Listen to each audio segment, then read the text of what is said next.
I've spent nearly 15 years scrubbing the quiet corners of Portland's tallest buildings, pushing my cleaning cart through the glow of empty hallways. But nothing I'd seen or lived through prepared me for what happened that October night. My name's Evan Cole, and the night I found that wallet beneath a mahogany desk on the 24th floor changed my entire life. It wasn't just any wallet, it was heavy, soft leather, and packed with $10,000 in cash. My first thought? Keep it. Lord knows, I needed the money. Rent was due, my truck's transmission was failing, and my back teeth ached every time I chewed. But then I remembered my dad, Jack Cole, a man who used to say, "Son, what you do when no one's watching decides who you really are." So instead of pocketing it, I looked for an address. And that's when everything shifted. The address written neatly on a folded slip of paper stopped my breath: 2137, Meadow Ridge Drive, my childhood home, the house I hadn't seen since I was 8 years old. I sat frozen in that empty executive office, holding the wallet like it was burning in my hands. The idea of going back there, it felt like digging up ghosts that were better left buried. But curiosity, and something deeper, something like fate, wouldn't let me walk away.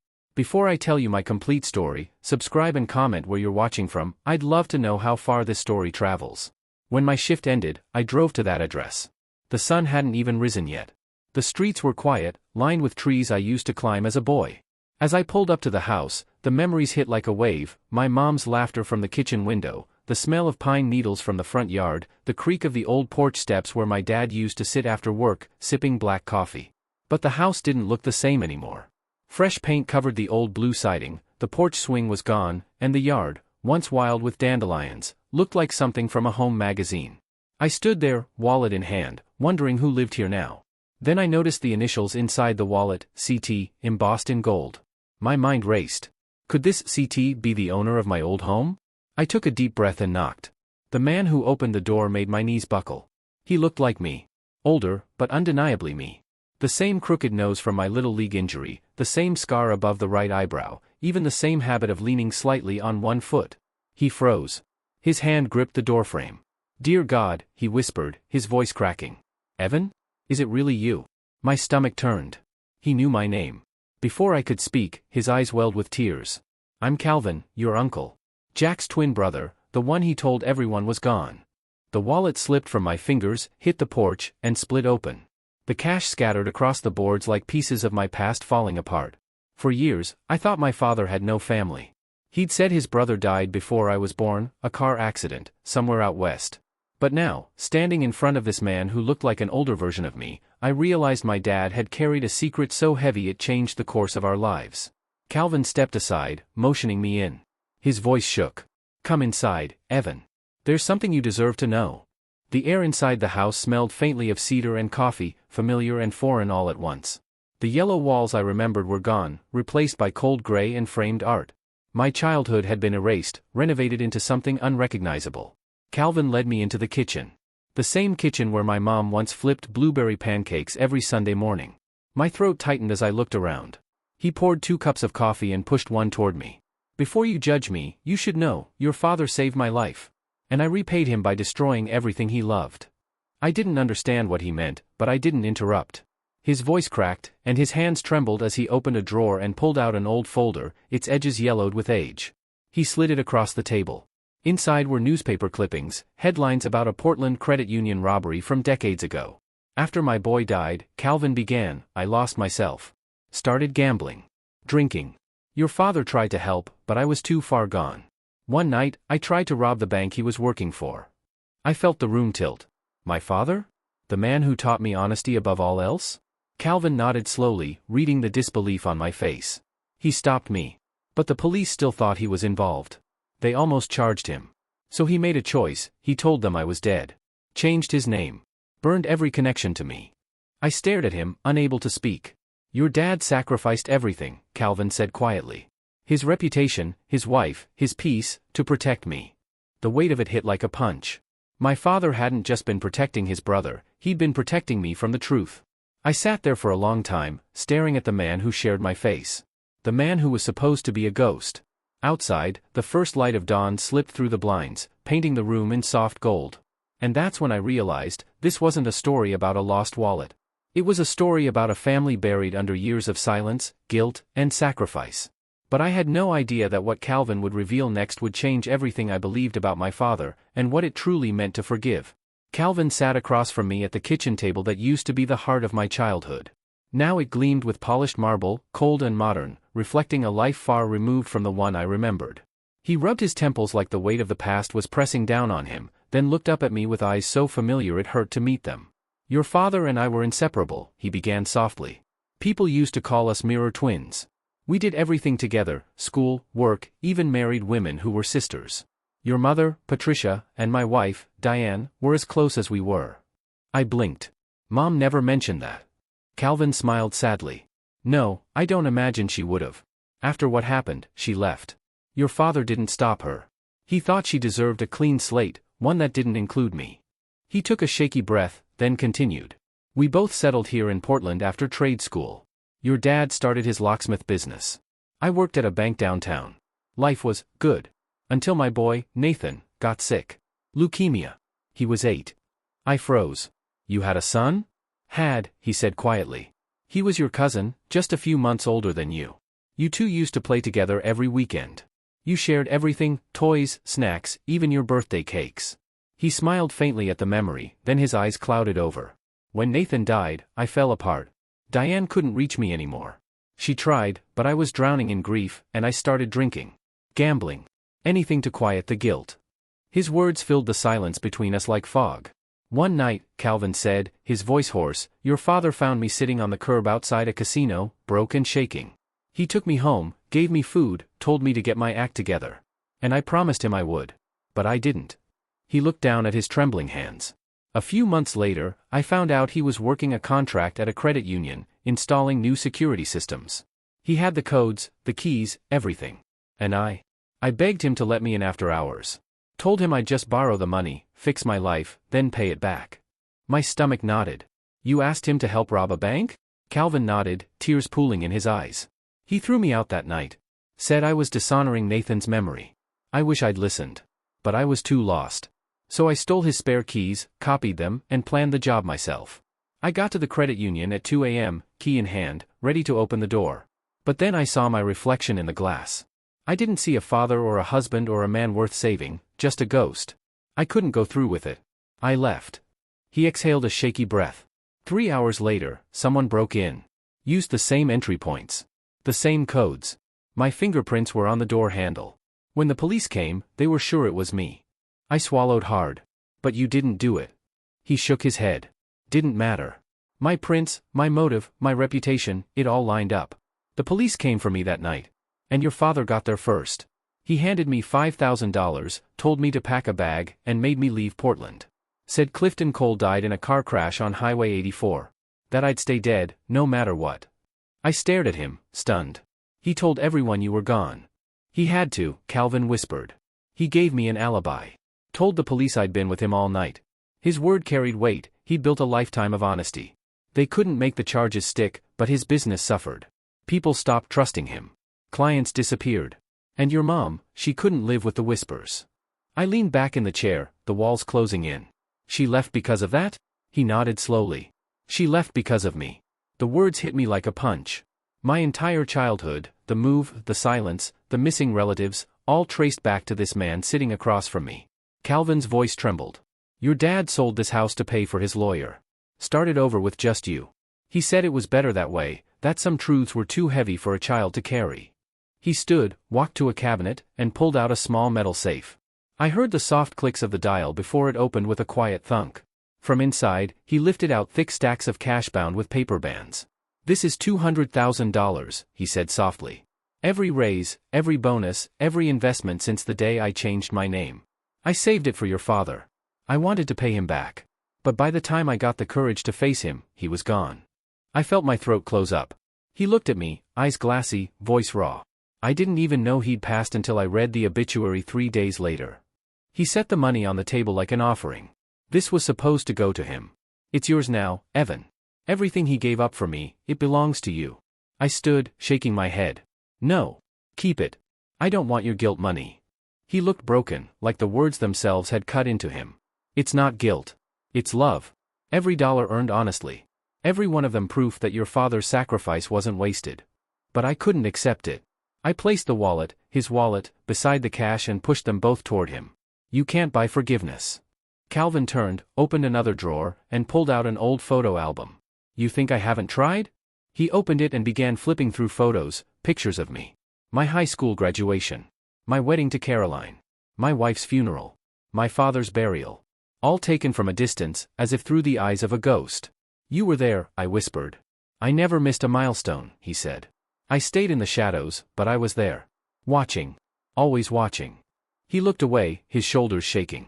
I built this house again with the same layout because it's the only place I felt close to your father. I never stopped being his brother, even if I had to live like a dead man. Tears filled my eyes before I even realized they were falling. I looked around at the house, my house, his guilt, our family's grave. I don't know if I can forgive you, I said. He nodded. I don't expect you to. But if you'll let me. I'd like to try to make things right before it's too late. Outside, rain began to fall, soft and rhythmic, like the city itself was breathing again after holding its breath for 30 years. And for the first time since I'd found that wallet, I didn't feel angry. Just tired. Tired of carrying a history that wasn't mine to bear. I stood and said quietly, "There's someone you need to see." Calvin frowned. Who? Dad. The rain followed us through the winding roads of Portland that morning. The kind of light drizzle that soaks into your clothes without you realizing until it's too late. Calvin drove in silence, his knuckles white around the steering wheel. Every few minutes, he'd glance over at me, like he couldn't quite believe I was there. We didn't speak until we reached Oak Hill Cemetery. The gates creaked as they opened, and the sound alone made my chest tighten. It had been 5 years since I'd last come here, 5 years since I stood under a gray sky, saying goodbye to my father, the only man who had never lied to me, or so I thought. Calvin parked beside the gravel path and turned off the engine. The quiet felt heavy, almost sacred. You don't have to do this, he murmured. I do, I said, stepping out of the car. You owe him the truth. We walked through rows of weathered headstones, the earth soft beneath our feet. The rain turned the grass slick, and somewhere a crow called, sharp and lonely. My father's grave sat beneath a maple tree, the kind he used to love for their shade in the summer. The inscription was simple. Jack Cole, beloved father. Honest man. That was all it said. But it said everything. Calvin stopped a few steps short of the grave, like crossing that invisible line might undo the life he'd built. His hands trembled at his sides. He really was an honest man, he whispered. Too honest for a world like this. I watched him kneel, the rain soaking his coat. He brushed a hand across the headstone, his fingers tracing the letters as if trying to feel his brother's voice through the stone. Jack, he said quietly. It's me. It's Calvin. His voice cracked on his own name. I know I don't deserve to be here. I know I should have come sooner. You saved me, and I destroyed everything you loved in return. I can't ask for forgiveness, but I needed you to know. I never stopped being your brother. Not for one day. His shoulders started to shake, his breath coming in broken bursts. I turned away, giving him his moment. The air smelled like wet earth and cedar, and for a second, I imagined my father standing beside me, arms crossed, quiet as ever, watching his twin cry in the rain. He forgave you, I said softly, once Calvin's sobs began to fade. He looked up at me, his face streaked with tears and rain. How could he have? Because he never told me about you, I said. He could have made you the villain. Could have told me how you ruined his life. But he didn't. He kept your secret to protect you and me. That's not hate, Calvin. That's love. Calvin pressed his forehead against the stone. I would give anything to tell him I'm sorry. Anything. Then tell him, I said. He's listening. He stayed like that for a long time, speaking softly, sometimes crying, sometimes laughing through the tears as he told stories from their childhood. About stealing pies off windowsills. About how Dad used to hum when he worked. About how they once built a treehouse that collapsed the same day they finished it. Each story felt like stitching torn fabric back together, one thread at a time. When he finally stood, his face looked different, not lighter, exactly, but somehow cleaner, like years of guilt had finally started to wash away. I thought I'd lost him forever, he said quietly. But standing here, it feels like he never left. I nodded. He's here. He always was. We stood in silence until the rain slowed and the clouds began to part, a pale strip of sunlight slipping through. It hit the gravestone just right, lighting up the words honest man. Calvin took a deep breath. Evan, I don't know how to make this right between us. But if you'll let me. I want to try. Not with money. Not with apologies. With time. With presence. I met his eyes. They looked just like my father's, the same blue-gray storm that always softened when he smiled. Then start with Sunday, I said. Dinner. Nothing fancy. His lips parted, like he wasn't sure he heard me right. You mean? Yeah, I said. You've spent enough years eating alone. For the first time, he smiled, small, hesitant, but real. Your father would have liked that. He would have loved it. We left the cemetery in silence.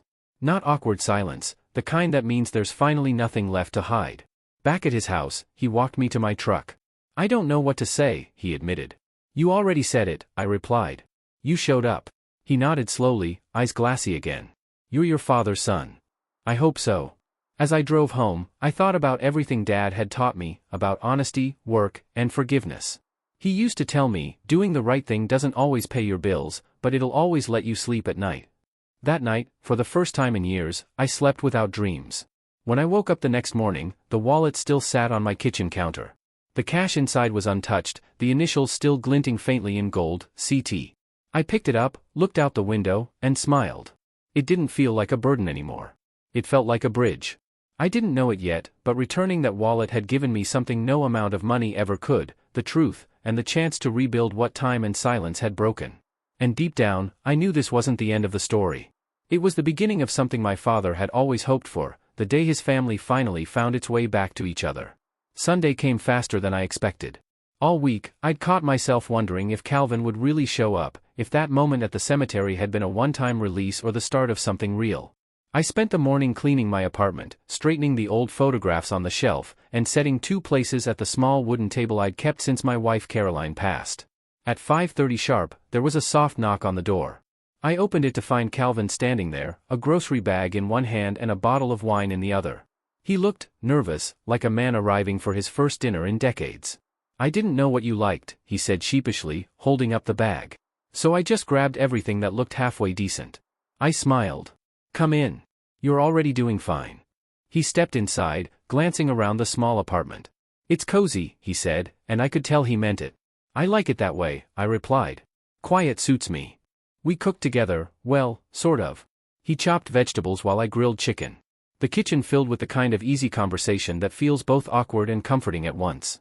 He told me about his work at Meridian Investments, about how he'd spent years climbing corporate ladders he never even wanted to be on. I told him about my nights cleaning offices, about the strange peace that comes from working when the world sleeps. By the time dinner was ready, the apartment smelled like rosemary and butter. We sat down, and for a moment, neither of us spoke.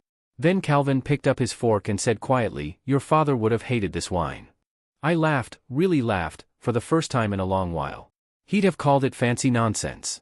Calvin grinned, and for a split second, it was like Dad was sitting there between us, shaking his head with that half-smile he always wore when he was pretending not to be amused. We talked for hours.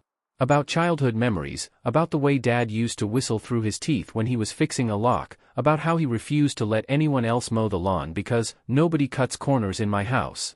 When the plates were cleared, Calvin reached into his jacket and pulled out a folded piece of paper. He slid it across the table. "What's this?" I asked. He smiled gently. "A job offer. Maintenance supervisor at Meridian. Good pay, full benefits, daytime hours. You'd be working under me, well, technically beside me." I stared at the paper. "You really think I'd take a job cleaning your company's offices after all this?" He shook his head. "No. I think you'd take a job helping me make them better." I folded the paper back up and pushed it toward him. "I appreciate it. But I'm fine where I am." His eyebrows lifted. "You'd rather keep cleaning floors?" I nodded. "Yeah. Because now, when I walk through those halls, I don't feel invisible anymore. I understand why my father loved what he did. Honest work, it's not about the title, it's about the peace." He looked at me for a long time, then smiled. "You sound just like him." "I'm trying to." The clock ticked softly in the background, filling the silence between us. Then Calvin spoke again, his voice lower this time. "You know, I gave all that money away." "What money?" "The $200,000. Donated it to the Leukemia Foundation, in Nathan's name." My throat tightened. That's good, Calvin." He nodded slowly. Felt like the right way to close the loop. We sat in silence again, not out of awkwardness but peace. 2 men who shared the same blood, the same face, and the same broken history, finally breathing in sync again. When he left later that night, he stopped at the door. "Evan," he said softly, "you gave me back something I thought was gone forever." "What's that?" "Family." He smiled, small, humble, then turned and disappeared down the hall. After he left, I stood there for a long time, staring at the door, realizing how heavy it must have been for him to carry his guilt for 30 years. And how quietly my father had carried his forgiveness all that time, too. That night, I went back to work at the office building like usual. The same floor buffers, the same hum of fluorescent lights, the same empty desks. But everything felt different. The quiet didn't feel lonely anymore, it felt full. Around midnight, I found another wallet. Just a simple black one, wedged behind a file cabinet. I smiled to myself and turned it in right away. When I walked back into the hallway, Calvin was standing there in a gray sweatshirt, mop in hand, smiling like a man who'd finally come home. "Couldn't sleep," he said. "Thought I'd join you." So there we were, the CFO of Meridian Investments and a janitor, side by side, mopping floors under the soft hum of the night. He told me stories about Dad, how he'd once fixed a whole bank's lock system just to avoid charging them too much. How he used to stay up late, drawing little schematics of key patterns on napkins. How he'd once said, "A clean conscience is the best security system there is." We both laughed at that. Around 2 a.m., we took a break by the window overlooking the city. Portland's lights shimmered below us like stars caught in glass. "You think he'd be proud of us?" Calvin asked. I looked out at the skyline, the same skyline Dad once dreamed of seeing from higher up. "Yeah," I said softly. "I think he already was." Calvin smiled and nodded, wiping his eyes before pretending he wasn't. "You know, for 30 years I thought finding peace meant forgetting the past. Turns out it's the opposite." I nodded. "Peace isn't what you forget, it's what you forgive." We stood there for a while, saying nothing more. Just breathing. The night outside was still, the world felt small and kind, and for the first time in decades, our family story didn't feel like tragedy anymore. It felt like a promise kept. It's been 6 months since that night, the night I found a wallet that led me back to the truth I didn't even know I was missing. I still clean the same offices at night. The same polished desks, the same empty boardrooms, the same echo of shoes across tile. But something in me has changed. The silence doesn't feel like loneliness anymore. It feels like presence, like every quiet moment carries a whisper of my father's voice, reminding me of the lessons he left behind. Sometimes, Calvin joins me. Not often, his schedule doesn't always allow it, but when he does, he shows up in jeans and an old hoodie, pushing a mop like it's the most natural thing in the world. He laughs easily now. The kind of laugh that comes from someone who finally laid his ghosts to rest. We talk about everything, about Nathan, about Dad, about the years we both lost trying to forget. He tells me about his volunteer work at the Leukemia Foundation. I tell him about the small woodworking shop I'm building in my garage. It's not much, but it's mine. Sometimes, after we finish cleaning, we drive to Maryhill Overlook, where the city lights stretch out below us like fallen stars. We sit in silence, watching the world move, grateful for the kind of peace that only honesty can buy. A few weeks ago, Calvin said something that stuck with me. "You know," he began, "I spent 30 years trying to repay a debt that money couldn't touch. I thought success would make me worthy of forgiveness. But the truth is, forgiveness was already given. I just needed to accept it." I didn't say anything. I just nodded, because I understood. My father's forgiveness wasn't in words, it was in the silence he chose to keep. In the life he built around truth instead of revenge. And maybe that's what this story is really about. Not guilt. Not money. But the quiet power of choosing what's right, even when it hurts. A few nights ago, I walked past my reflection in one of the glass doors on the 24th floor, the same floor where I'd found that wallet. For the first time, I didn't see a janitor looking back. I saw my father. I saw Calvin. I saw every part of my family that had fractured and somehow found its way back together through a single act of honesty. When I locked up that night, I paused by the window and whispered, "Thanks, Dad." The lights from the city flickered against the glass, and for just a heartbeat, I swore I saw him smiling in the reflection. Now, every Sunday, Calvin comes over. We don't talk about the money, or the years we lost. We talk about small things, recipes, baseball, the best place to get pie in the city. We laugh. We remember. We live. And sometimes, when the light catches his profile just right, I see my father in him. The same strength, the same warmth, the same quiet peace. The kind of peace that doesn't come from getting what you deserve, but from giving what someone else never asked for, forgiveness. So, if you've made it this far into my story, I'll tell you this, sometimes life hands you a choice between what's easy and what's right. Choose right, even when it costs you. Because somewhere down the line, it might return to you in the form of something far more valuable than money, the truth. That wallet didn't just hold $10,000. It held my family's story. And by returning it, I found something no paycheck could ever replace, my home. If this story meant something to you, take a moment. Call someone you've lost touch with. Forgive someone who might not even deserve it. Because peace doesn't come from forgetting, it comes from understanding. And sometimes, a quiet act of honesty can heal generations. Would you have done the same? Tell me in the comments below, and don't forget to subscribe for more stories like this one.